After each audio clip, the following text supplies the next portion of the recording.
In early 1968, United States Marines fought the North Vietnamese Army in one of the most bitterly contested battles of the Vietnam War.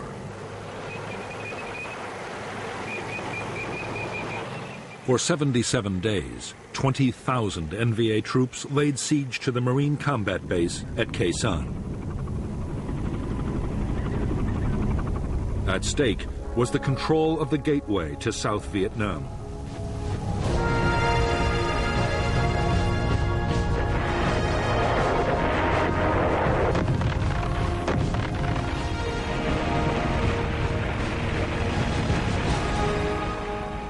The siege of Khe Sanh was the longest single battle of the Vietnam War. It was also one of the most violent.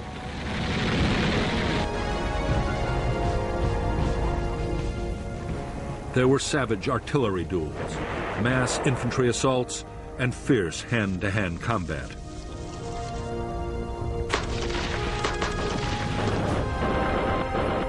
Khe Sanh also saw the most concentrated tactical bombing campaign in history, as the Americans used massed air power to try and break the siege.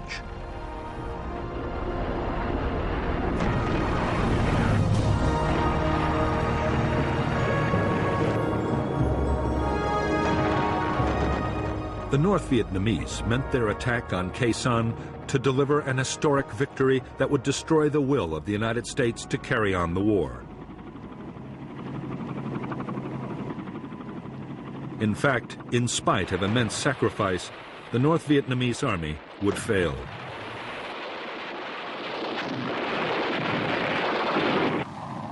After Khe Sanh, the NVA would never again take on the Americans in a set-piece battle.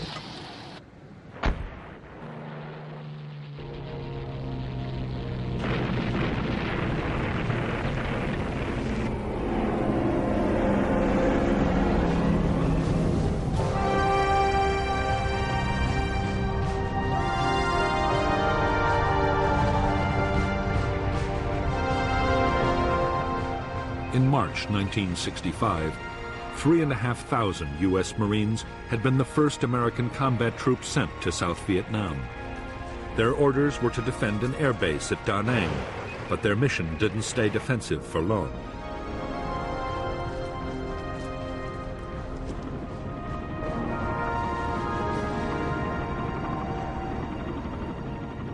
In spite of years of U.S. backing, South Vietnam was close to losing its war against communist Viet Cong guerrillas. By July 1965, Washington had decided to commit 200,000 U.S. troops to the fight, and the Marines had gone on the offensive.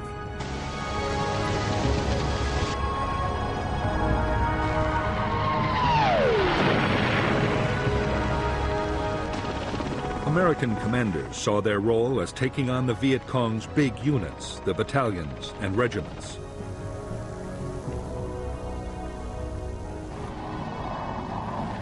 The units were well trained and had been armed with modern weapons by North Vietnam. Increasingly, the NLF's war was controlled from the north, and North Vietnam had already begun to send its own troops to fight alongside the guerrillas.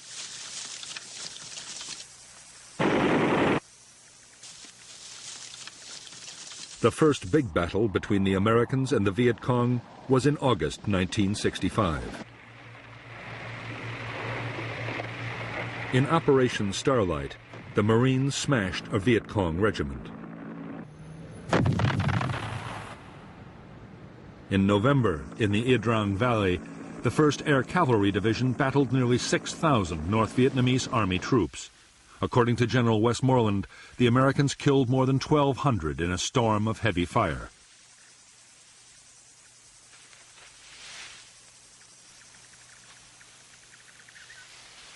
American commanders were buoyed up by their apparent success on the battlefield. More such victories would quickly force the Viet Cong to give up their campaign. The optimism did not last long.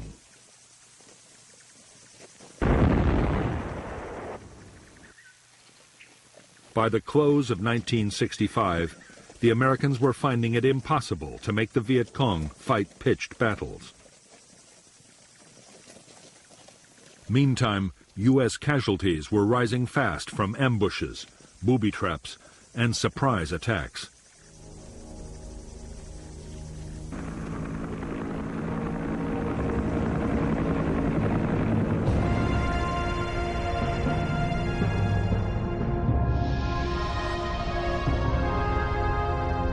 By the start of 1966, Military Assistance Command, known as MACV, the main American headquarters in South Vietnam, deployed 184,000 U.S. troops.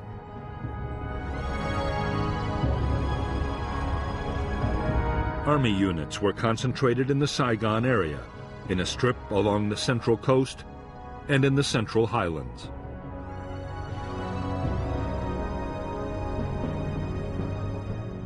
The Marines of the 3rd Marine Amphibious Force were further north, in the area known as I Corps.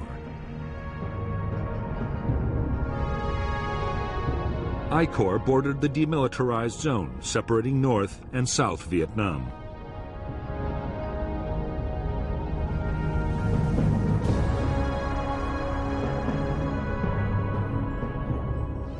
The Marines now had 3 main bases in I Corps: at Da Nang, Chu Lai, and Phu Bai, while the South Vietnamese Army had headquarters at Hue and Quang Nai.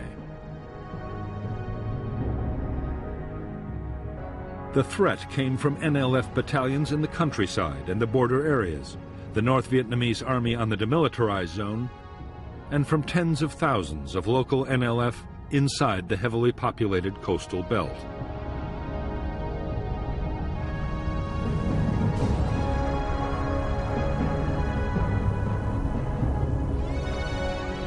To the NLF, the coastal villages were a priceless asset. They produced vast quantities of rice which could feed the big guerrilla units in the remote interior.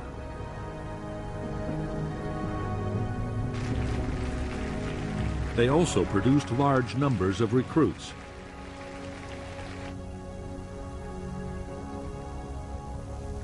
Over the years, the NLF had gained control of thousands of villages. They had created their own local administration and village guerrilla forces.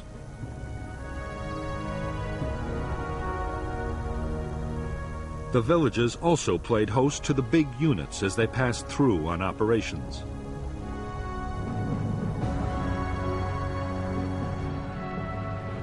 All the areas in which the American Marines had built their bases were surrounded by NLF-controlled villages.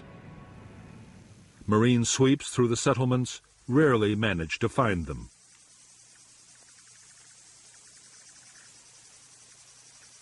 Viet Cong tactics were to pull out the main guerrilla forces and officials, leaving only snipers and booby traps behind.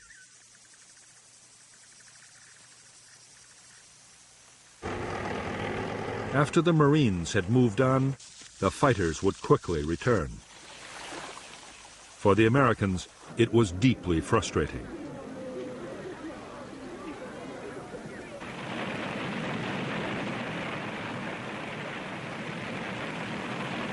The Marines were forced to think again about how they could fight this new and unsettling kind of war.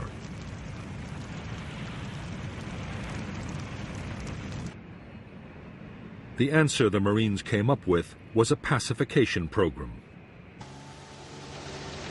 The idea was to fight the NLF for control of the villages and to do it around the clock.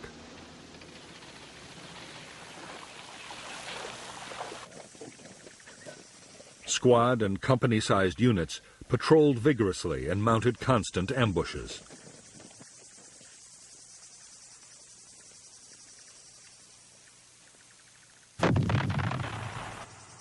The rice harvest was protected to keep it out of Viet Cong hands.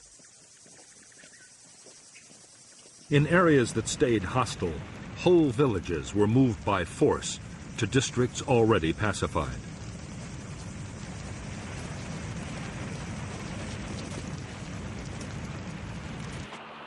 The Marines' aggressive military tactics were combined with persuasion. In civic action projects, widely known as the Hearts and Minds program, villagers were given medical aid and help with economic development. The Marines claimed the policy was highly successful and helped bring more than 1 million people under government control. However, in reality, it was just an illusion, and the NLF still managed to infiltrate these areas, which continued to abound with sympathizers.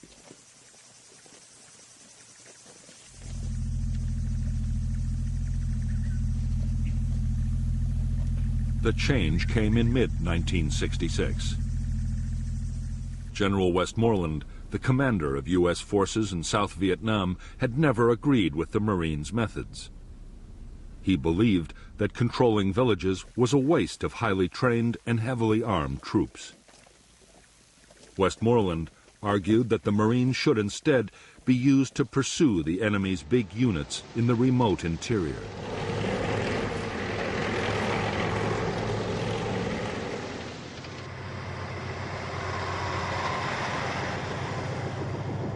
In fact, events would soon force the Marines to reduce their whole pacification effort.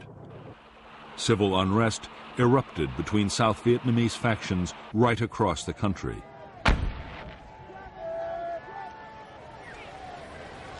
The North saw its opportunity and assembled thousands of troops poised to cross into the South.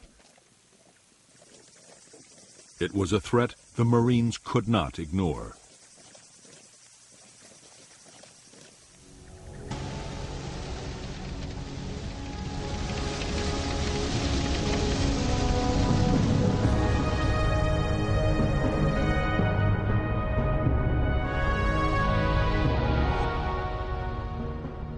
The North Vietnamese Army's 324B Division crossed the demilitarized zone in late May 1966 and encountered a Marine battalion.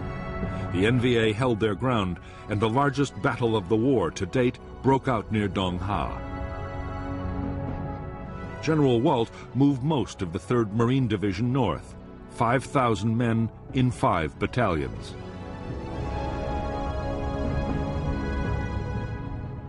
In Operation Hastings, the Marines, backed by South Vietnamese Army troops, the heavy guns of U.S. warships, and the Marines' own artillery and air power, drove the NVA back over the demilitarized zone in just over 3 weeks.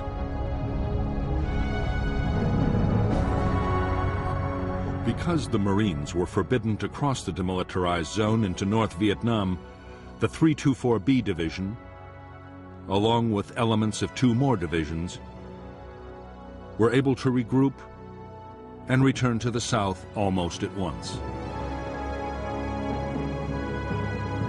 The Marines were forced to mount Operation Prairie, which tied up 11 battalions, nearly 10,000 troops, for a full 10 months.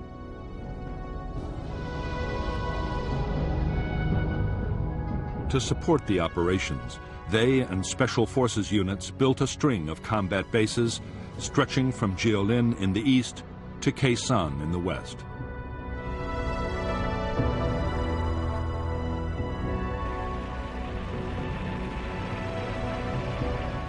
Casualties on both sides were heavy in Operations Hastings and Prairie.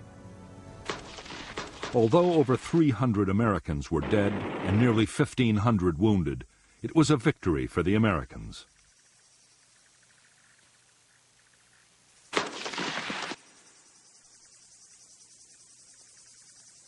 However, the NVA divisions had not been beaten. They simply slipped back across the demilitarized zone from where they could return at any time.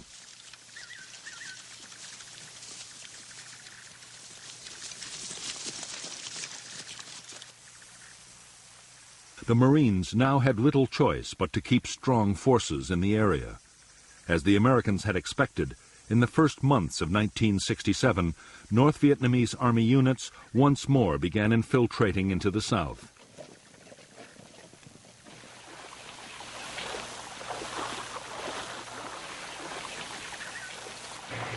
The Marine reaction was to mount big operations to find them and cut them off.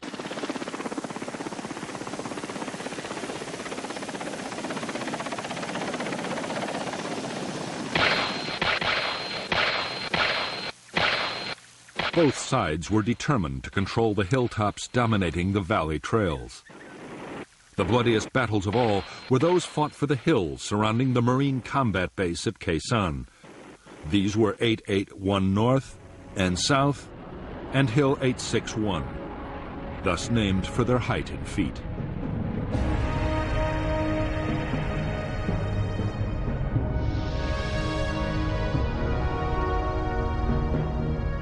American bases below the demilitarized zone were strung out along Route 1 and Route 9. The command center was Dong Ha, while Camp Carroll and the Rock Pile were artillery bases with long-range heavy guns. On the western end of Route 9, Long Vei, a special forces camp, and the Marine base at Khe Sanh were particularly important. They dominated North Vietnamese infiltration routes into the south from the demilitarized zone and from Laos.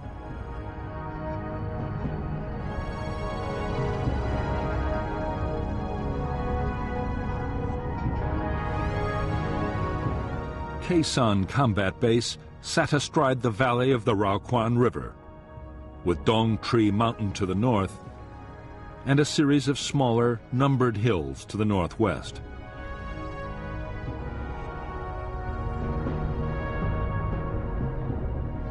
In April 1967, elements of the NVA 325C Division moved onto Hills 881 North and South and Hill 861 and stormed a signal relay station atop Hill 950. They built fortifications and placed artillery to support the main effort. An infantry assault by all three of the division's regiments, more than 5,000 men. The base at Khe Sanh had been defended by only a single company of Marines. But now, American strength was raised to 2 battalions with more artillery. By May 5th, after violent battles, the Marines had seized all 3 key hills. The battered North Vietnamese division pulled back over the demilitarized zone and across the Laotian border.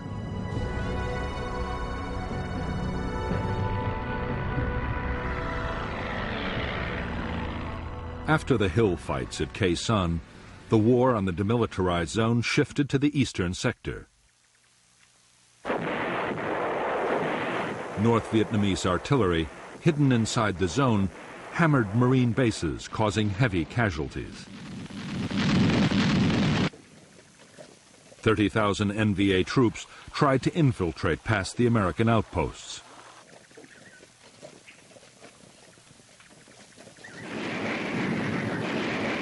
In July 1967, there was heavy fighting near Con Thien, killing 1,300 NVA troops.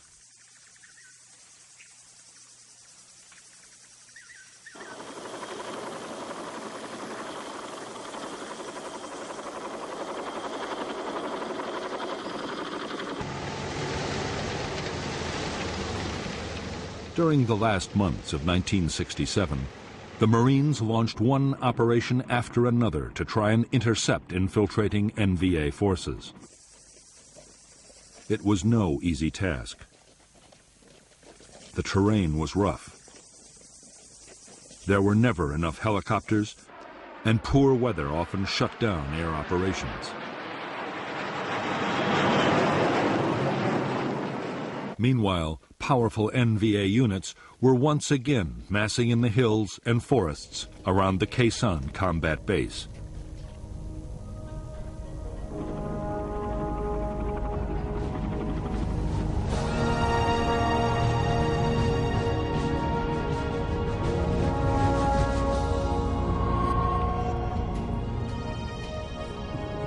Since the start of the conflict, North Vietnamese leaders had been arguing bitterly about how best to win the war in the south. The president, Ho Chi Minh, was by now aging and in poor health, but he still had enormous influence.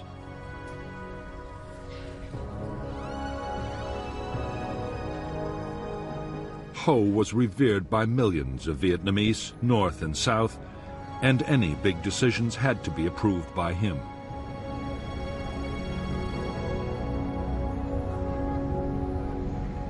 For the last 2 years, Ho had supported a cautious approach to fighting the war. But in mid-1967, he backed a new strategy pushed by powerful figures within the Politburo, including Li Tuan, the General Secretary of the Communist Party.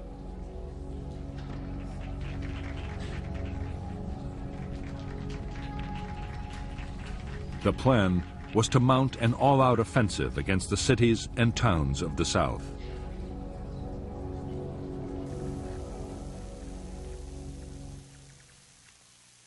The NLF guerrillas inside South Vietnam would launch most of the attacks. But General Giap, North Vietnam's defense minister, planned to add a distinctive touch of his own. He meant to pit North Vietnamese army troops directly against the Americans at Khe Sanh in a major set-piece battle.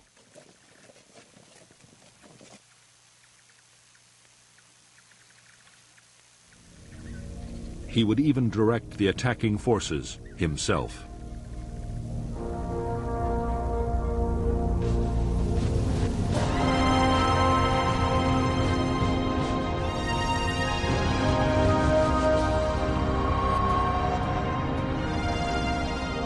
Throughout 1967, the U.S. President Lyndon Johnson had been under pressure from his military advisors to intensify the war in Vietnam.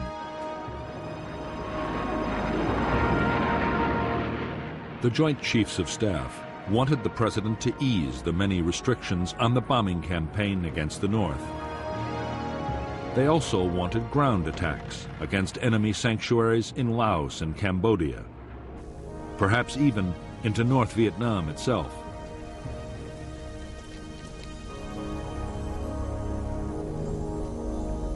Without such measures, they could see no prospect of victory soon.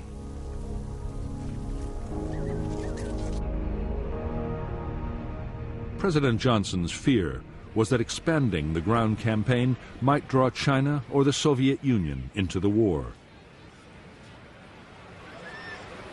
He also faced problems at home. The anti-war movement was already growing, and a wider conflict might turn the American people completely against the whole effort.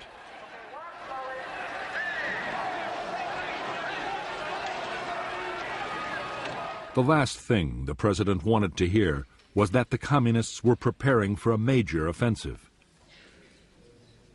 But General Westmoreland, the commander of U.S. forces in Vietnam, was warning that a large-scale attack might be on the way. Westmoreland believed that the North Vietnamese army was preparing a big push into the South, and that its first target might be the Marine combat base at Khe Sanh.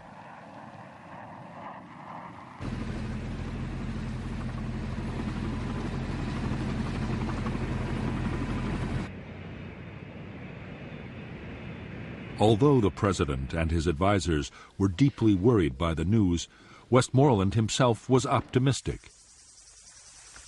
He believed he had the forces to deal with any threat, and a massive enemy offensive might be the opportunity he'd been waiting for.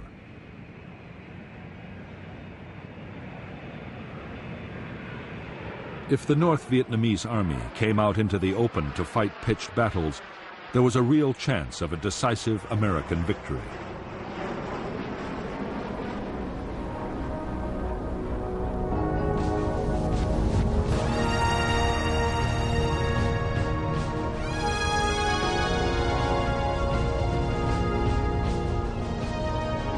For the North Vietnamese army and its commander, General Giap, attacking the Americans at Khe Sanh promised a whole series of benefits.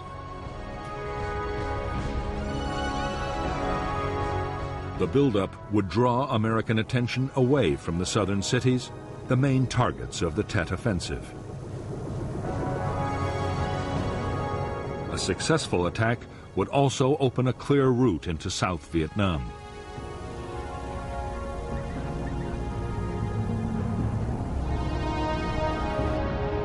A victory at Khe Sanh might also bring another, even more valuable prize: The U.S. Marines defending the base were an elite force, and crushing them might damage American morale beyond repair. In 1954, 13 years previously, General Giap had inflicted just such a defeat on French colonial forces at Dien Bien Phu.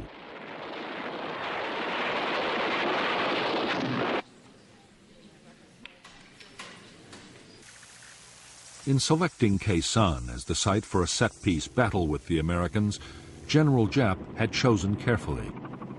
The jungle-covered hills and low cloud combined with heavy fog would work against American air power.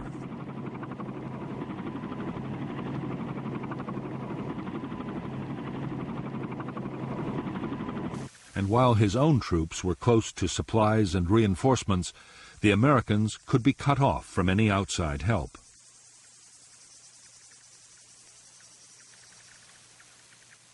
The weakened garrison would then be overrun.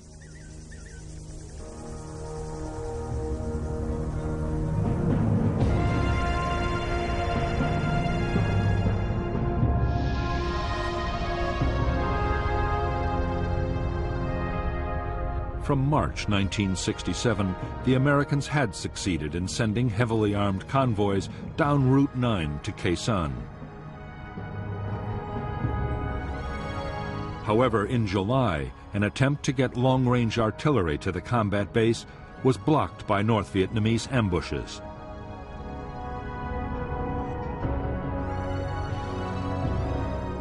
Soon, the NVA had closed the road completely, and the first phase of the campaign against Khe Sanh was completed.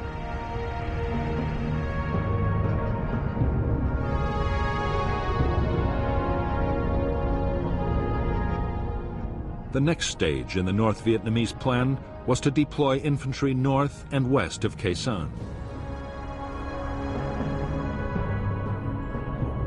The units to the north would capture the hills overlooking the base and place artillery to bombard the Americans and destroy their airfield.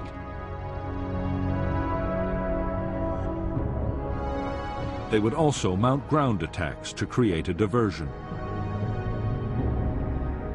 The western units would capture Long Vei Special Forces Camp and Khe Sanh Village, and then mount a massive assault to take the Marine combat base from the south.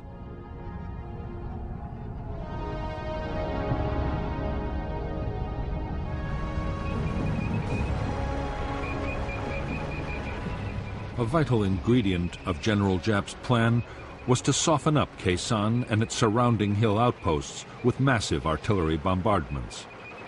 It was vital to prevent American aircraft from finding and destroying the guns, mortars, and rocket batteries before the attack.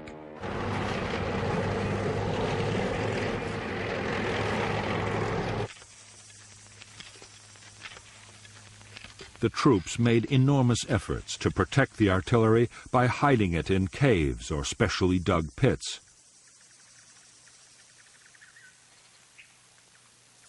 They sighted huge numbers of anti-aircraft guns to drive away inquisitive reconnaissance planes, while everything was hidden by elaborate camouflage.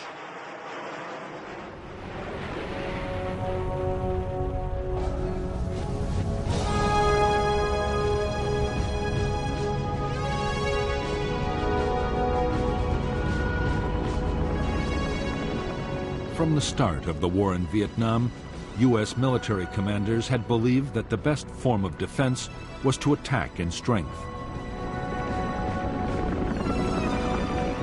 When reconnaissance detected a large enemy force, U.S. troops would be helicoptered in to surround and destroy it.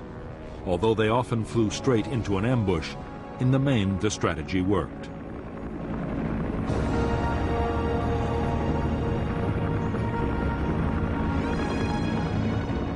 The problem with the American tactics was that they needed ever-increasing numbers of troops and helicopters.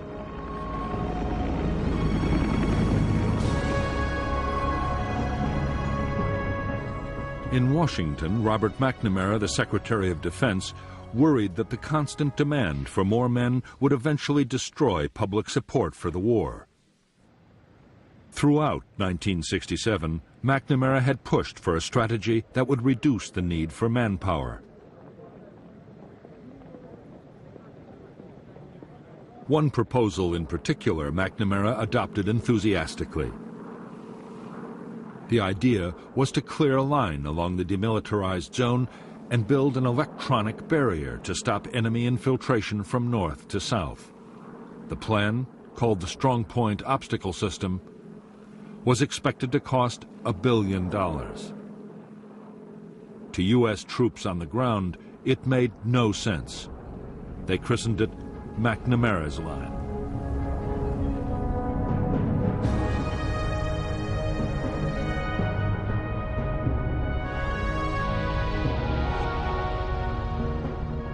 Because the eastern part of the demilitarized zone was flat ground, the area was given the first priority for defense. The plan was for 9 strong points, including Con-Tien and Jiaolin, linked by fencing, minefields, and electronic detectors. West to Quezon, U.S. bases would act as anchors for short strips of line, blocking all the likely approaches. Artillery would cover the whole area.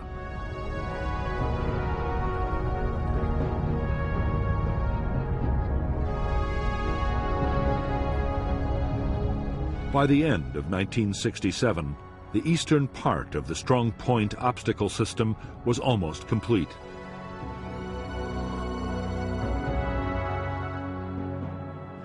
American planners hoped the new defense would at least channel the North Vietnamese into the more difficult hilly terrain guarded by the rock pile and Quezon. In the future, when those bases too were part of the system, military commanders saw them playing a particularly important role.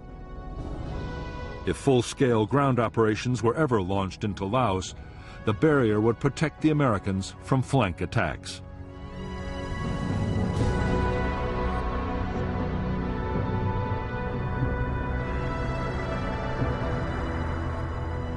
The Strong Point Obstacle System was deeply unwelcome to U.S. commanders in the area. Building just the eastern part imposed a heavy burden on the Marines. The line was soaking up vast amounts of material and manpower, restricting offensive operations. Worst of all, the construction work and the transport supplying it were sitting targets for North Vietnamese gunners.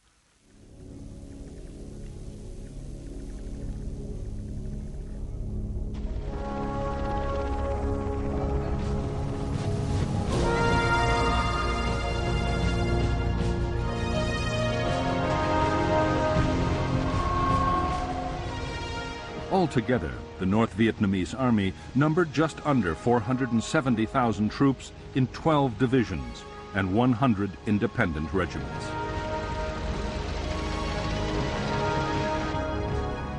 There was also a small navy for coastal patrol and an air force to defend against American bombing raids, together with an air defense missile force.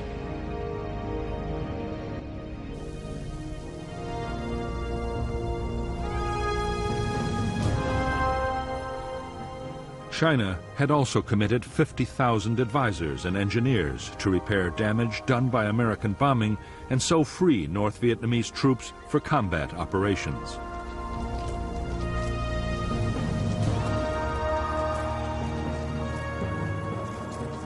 By now, the NVA had taken over all military activity in the northernmost parts of South Vietnam, and 102,000 NVA troops were available to fight in the south.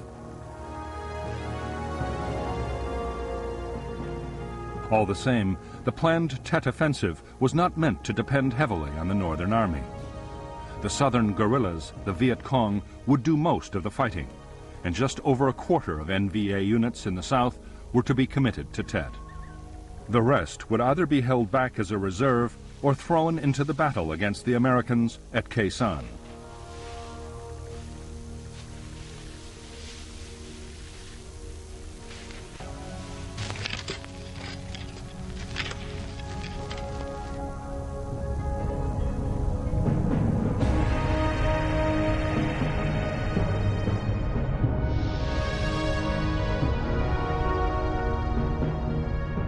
By the start of 1968, the North Vietnamese Army had more than 40,000 men positioned near the border with South Vietnam.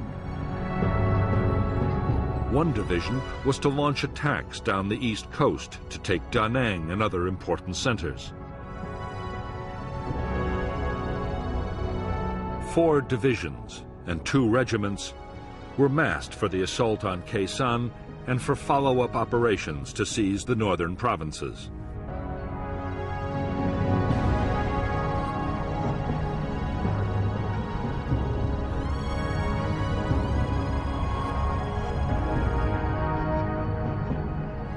North of Khe Sanh was the 325C Division, with 3 regiments and a battalion. The elite 304th Division was south of the base. The besieging forces were supported by 3 artillery formations and anti-aircraft units, while a regiment handled resupply from the north.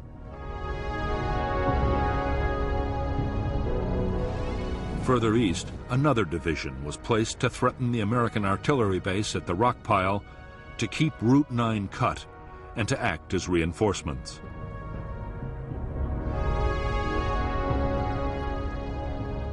A small number of tanks were also positioned west of Lang Vây.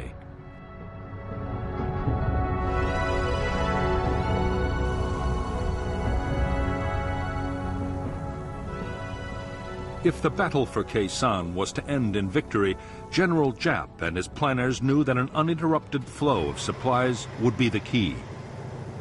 The experience in 1954 of fighting the French at Dien Bien Phu had taught him the value of ensuring continuous supply long before the final storming of the enemy base. He was determined to repeat his achievement at Khe Sanh.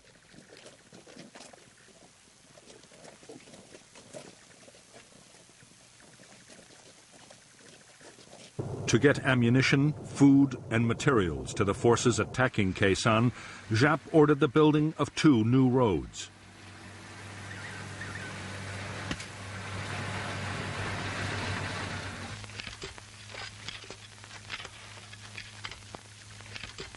They were soon detected by the Americans, who named them the Santa Fe Trail. U.S. fighter bombers made furious attacks, but the roads were impossible to destroy or even damage seriously.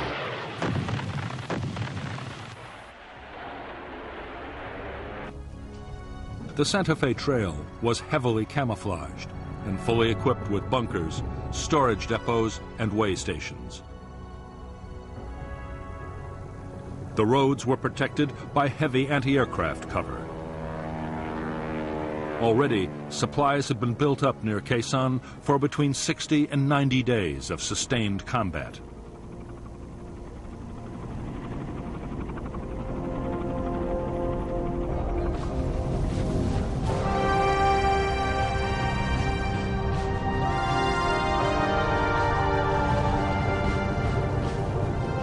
For more than a decade, the North Vietnamese Army had been getting military equipment from China and the Soviet Union.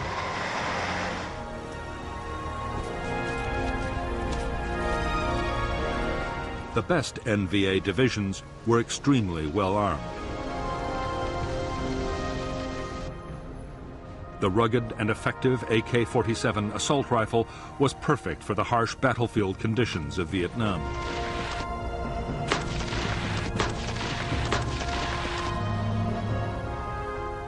Infantry units had large numbers of machine guns and RPG-7 anti-tank grenade launchers.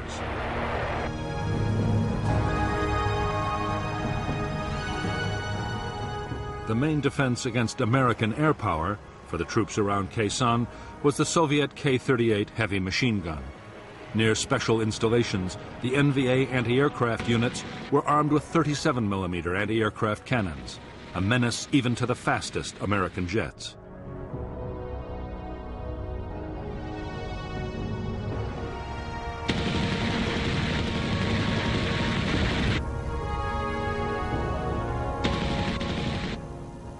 The heavy artillery which NVA gunners would use to try and overwhelm the defenses of the Khe Sanh base was also Soviet and Chinese. The 130mm field gun had a range of 19 miles, further than any comparable American gun. U.S. troops rated it the best all-round artillery piece on the Vietnam battlefield.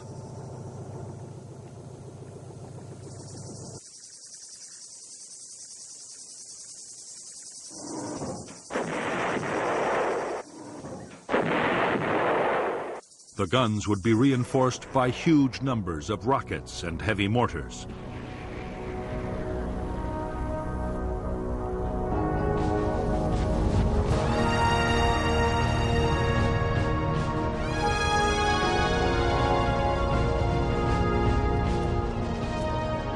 The troops of the North Vietnamese Army were recognized even by their American enemies as first-class soldiers.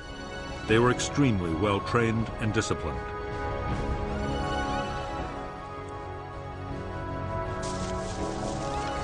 They were skilled in tactics, and their morale and determination often seemed to the Americans to border on the fanatical.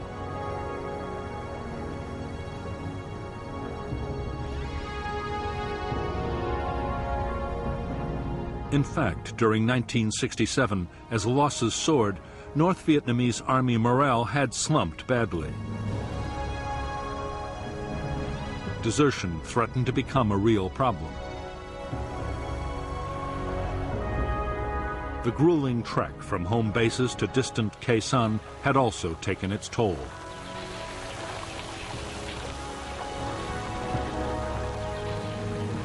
American bombing was a constant danger, and diseases, particularly malaria, were rife.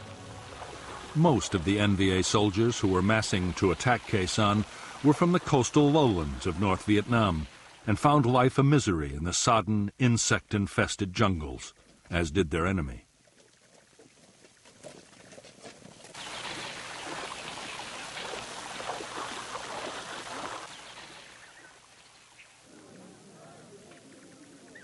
In preparation for the Khe Sanh battle, NVA commanders went to enormous lengths to restore their troops' morale. Cultural groups were sent on the long and arduous journey to the front to entertain the troops.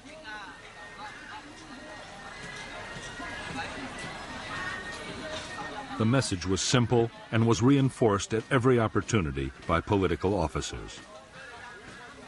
The coming campaign would deliver the victory they had hoped for so many years.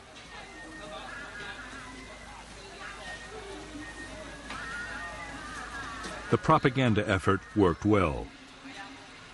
In the final weeks before the offensive, desertions from the North Vietnamese Army fell dramatically.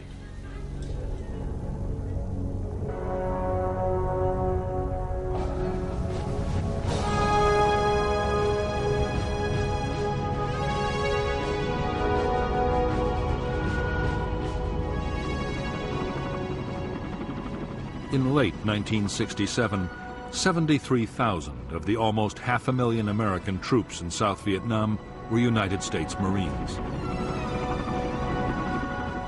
They were under the command of the U.S. Navy Pacific Fleet Headquarters in Honolulu, but operational control was with General Westmoreland's Military Assistance Command in Saigon.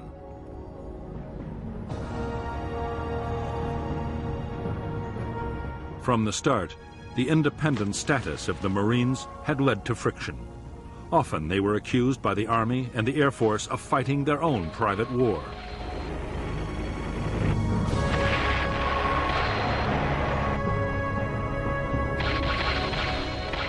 Since Lieutenant General Robert Cushman had taken over as Marine Commander in June 1967, he and Westmoreland had argued continuously over how the Marines should best be used. The latest issue was the McNamara Line.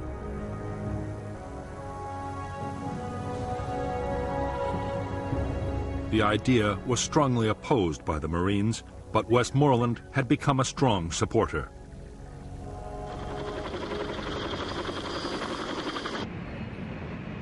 There was also a major disagreement brewing over who should control Marine air power. On the eve of a major battle, inter-service rivalry was threatening to grow into a serious problem.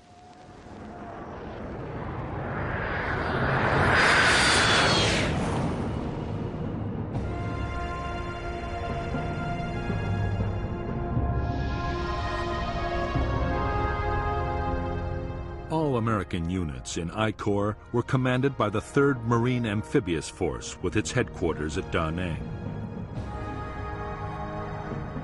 The force controlled the 1st and 3rd Marine Divisions and elements of the 5th, along with the 23rd Army Division, 2 Army brigades, and a squadron of armored cavalry. The South Vietnamese Army deployed 2 divisions and an infantry regiment in I Corps, and there was also a brigade of Korean Marines.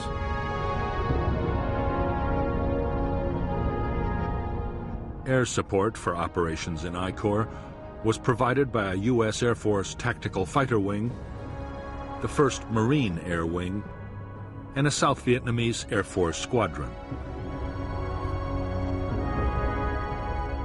U.S. Navy aircraft were stationed on the carriers of Task Force 77, while 3 wings of B-52 bombers were also on call from Thailand and Guam in the Pacific Ocean. Air supply was carried out by Marine and Air Force transport and helicopter squadrons.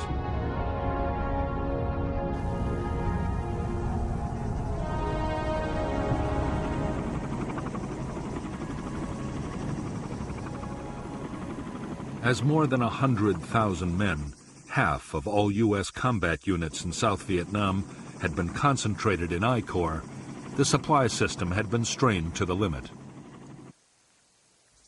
On the DMZ alone, ammunition consumption was running at 25,000 artillery shells a month. The Marine supply lines stretched from the United States to Okinawa in the Pacific and on into Vietnam.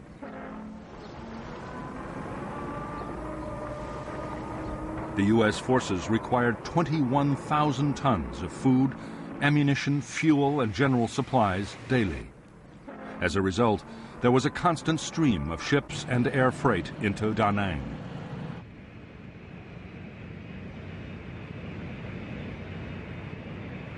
Getting the supplies to where they were needed was a massive job. Vietnam was the first war to see computers used to control supplies.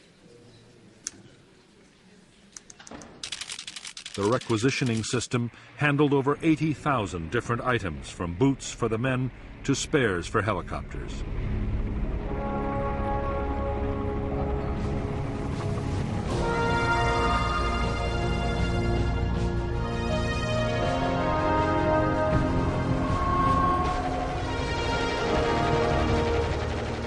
Just like their North Vietnamese enemies, the Marine infantry would depend in the coming battles on supporting firepower.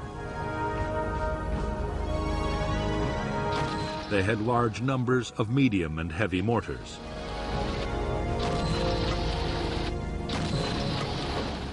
The Marines would also make good use of 106mm recoilless rifles. The M40 had been designed as an anti-tank weapon, but it was also highly effective against bunkers and trenches.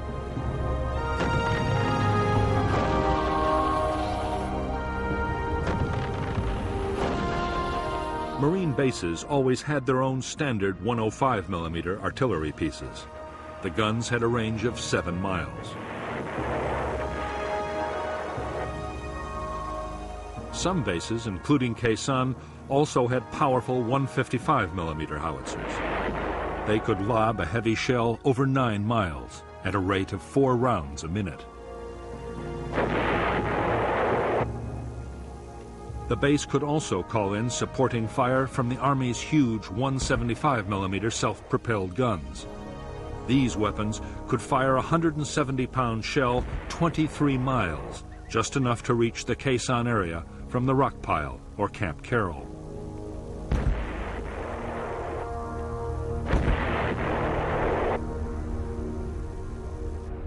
Support from aircraft was much less reliable than artillery. Air operations could be shut down completely by bad weather. But in the right conditions, fighter bombers could bring devastating firepower to the battlefield. A-4 Skyhawks, operating from carriers in the Tonkin Gulf or from marine airfields, could be over the Khe Sanh area in less than 30 minutes with 1.5 tons of bombs.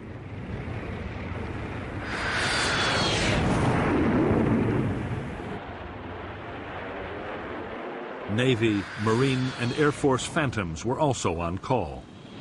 Although designed as an interceptor, the F-4 was a powerful bomber. It could carry 18 750-pound bombs or 11 canisters of the devastating flammable gel, napalm.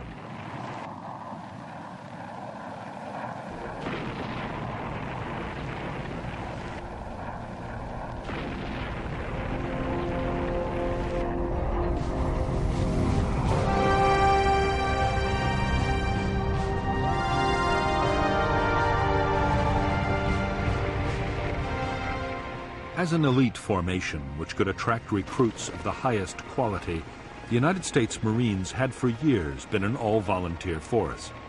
Vietnam had forced a change.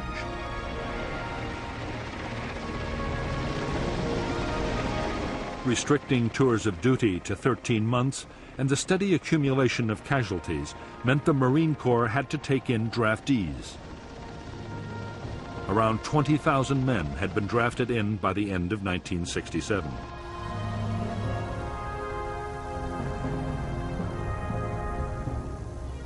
Basic training had been cut too, down from 12 to 8 weeks. There was also a severe shortage of skilled personnel, particularly helicopter pilots. In spite of the sometimes appalling conditions of cold, wet and dirt in which the Marines in Vietnam had to live and fight, their morale had stood up well. Marine discipline and the sense of being part of an elite helped. So did the knowledge that support from artillery, helicopter gunships, or strike aircraft was not far away.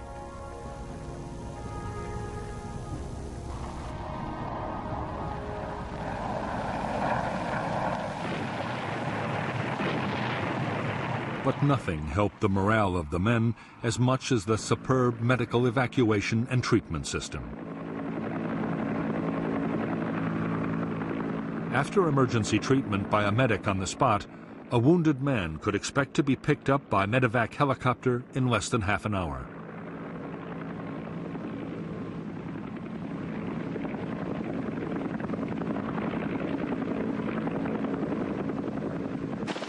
The crews of evacuation helicopters were among the most admired troops serving in Vietnam.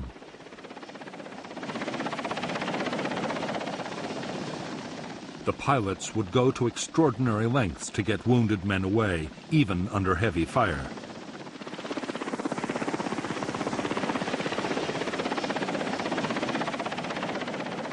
In I Corps, evacuation was to one of 3 field hospitals or to the main hospital at Da Nang.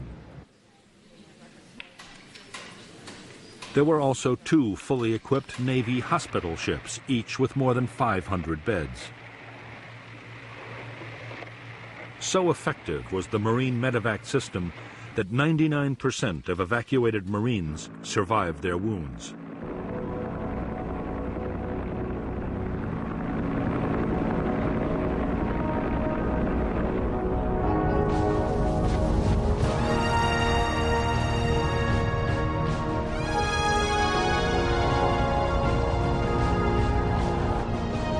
As evidence had mounted that the North Vietnamese were going to attack Khe Sanh, the Americans took a quick decision to reinforce the base. By the close of 1967, the 3rd Battalion of the 26th Marines had arrived to boost the garrison.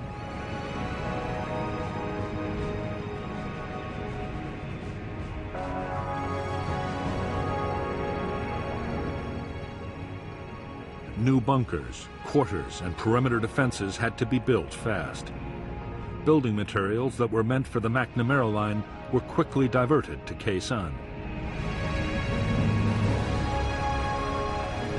Only days after the new Marine unit had arrived at Khe Sanh, it launched a major search and destroy operation towards the border with Laos. The Marines discovered North Vietnamese weapons caches and fresh trails. but not a single enemy soldier opened fire. Unknown to the Americans, the 30,000 NVA troops all around were under strict orders to avoid all contact.